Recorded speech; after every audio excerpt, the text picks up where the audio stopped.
Быйыл жаңы жылдан кейін эле январдын 2-синен баштап Қазақстанда ел толкуп энергия ресурстардын баалардын кымбатташына каршы нааразычылыктарын билдирди. Бирок бул нааразычылык тездик менен бир нече күндүн ичинде бүтүндөй Казакстанды ээлеп алды. Социалдык талаптар саясий талаптар менен кошулду. Биз кыргызстандыктар Казакстандагы окуяларды кызыгуу жана тынчсыздануу менен күйармандык менен байкап турдук. Анткени биздин башыбыздан мындай көтөрүлүш, революция бир нече жолу өткөн. Казакстан биздин коңшу мамлекет. Казак эли биздин бир тууган эл. Ошондуктан биздин тынчсызданганыбызды түшүнсөк болот. Казакстанда 30 жылдан ашык Назарбаев жана анын кланы башкарып келе жатат. Казакстанда авторитардык жеке адамдын бийлиги орнотулган. Казакстан территориясы боюнча 5 Франция эбегейсиз территория. Геостратегиялык маанилүү орунду ээлеген. Жер алдында эбегейсиз көп кен байлыгы бар. Бул энергия ресурстар, көмүр, газ, нефть, уран, түстүү металлдар жана башкалар. Бирок табигый байлыктар, миллиарддаган доллар турган табигый байлыктарды олигархтар жана чет элдик компаниялар өз кызыкчылыгына тоноп келе жатат. Жеке бийлигин сакташ үчүн Назарбаев универсалдуу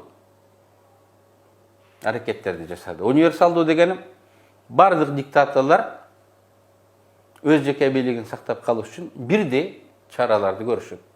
Бул өлкөдө сөз эркиндигин кыскартат, саясий эркиндиктерди чектейт, саясий оппоненттерди жок кылат. Жетекчиси жок калган эл жеке бийликке баш ийет. Казакстандагы акыркы болгон окуялар Казакстанда жалпы республикалык бардык эл ишенген, ынанган, тааныган оппозициялык лидер жок экендигин көргөздү. Чын эле ал кайдан пайда болмок эле? Барын Назарбаев жок кылса, барын куугунтуктаса, өзүнөн башка лидер калган эмес. Эл тааныган, тажрыйбалуу, билимдүү, патриот оппозиция бул улуттук байлык. Мен жанагы санаган энергия ресурс, алтындан баштап башка түстүү металлдардан кем калбаган байлык. Анткени өлкөдө кризистик ситуация болгондо, же шайлоо болгондо эл ат алмаштырып, чарчаганын четке чыгарып, жаңы саясий күч менен көчтү улаш керек. Назарбаев өзүнөн башканы калтырган эмес экен, эл көтөрүлүп чыкты. Элдин кыймылын координациялаган, аларды жетектеген, алар үчүн жоопкерчиликти ала турган саясий күч жок болуп чыкты. Билесиздер, Кыргызстанда андай болгон эмес. Казак элине ынтымак, тынччылык каалайбыз. Казак эли да эркиндикти сүйгөн намустуу эл. Алар өз өлкөсүндө демократиялык башка системасын орноп, адам укугун, эркиндиктерин коргогон саясий системаны куруп алышына тилектешпиз. Бирок бүгүнкү оор кырдаалда мен төмөндөгүнү каалар элем. Жергиликтүү протесттик лидерлери, өкмөт өкүлдөрү диалогга келип, ынтымак менен кырдаалдан чыкканга аракет кылыш керек. Казак элинин биримдигине, казак мамлекетинин бүтүндүгүнө шек келтирбегендей болуш керек. Бул жерде жоопкерчилик протест кыймылдын лидерлеринде эле эмес, биринчи кезекте президент жана өкмөттө. Президент менен өкмөт күч колдонуп, өзүнүн күчү жетпесе сырттан аскер чакырып күч колдонуп эмес, элге реалдуу саясий реформаларды вада кылыш керек. Жол картасын түзүп, убакыт мөөнөтүн чектеп жарыялаш керек. Коркутуу жолу менен эмес, компромисс, сүйлөшүү жолу менен стабилдүүлүккө келиш керек. Ошондо ал стабилдүүлүк узакка созулган стабилдүүлүк болот. Казакстанда болуп жаткан окуялардын фонунда Кыргызстандагы кырдаал жөнүндө айтпай койбосом да болбойт. Бир жылдан бери Кыргызстанда жеке бийлик системасы түзүлүп жатат. Мен жана айткандай, жеке бийликти түзүү жана кармап калуу үчүн универсалдык чаралар колдонулат. Бул сөз эркиндигин чектөө, саясий эркиндиктерди чектөө, саясий оппоненттерин эл душманы деп жарыялап, аларды кысымга алуу, куугунтуктоо, камоо Кыргызстандан сүрүп чыгар. Ошондо мен жана айткан улуттук баалуулук, улуттук байлык деген оппозициялык реалдуу саясий күчтөр Кыргызстанда жок калат.